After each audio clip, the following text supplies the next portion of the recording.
ኢትዮጵያ ከሁለቱ ውሃዎች ወጥታ አታውቅም።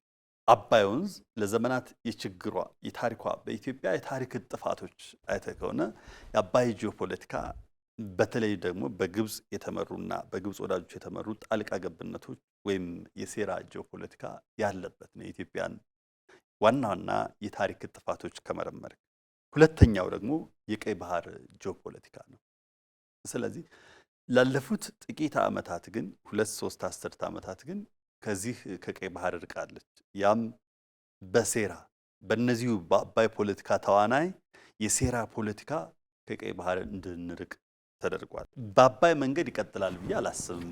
የቀይ ባህር ጉዳይ ባጠረ ጊዜ በእኛ ትውልድ የሚመለስና ነገም እንደ ትላንቱ የኛ መርከቦች በባለቤትነት ቀይ ባህር ላይ መልህቃቸውን የሚለቁበት ጊዜ ሩቅ አይሆንም የሚል እምነት አለኝ።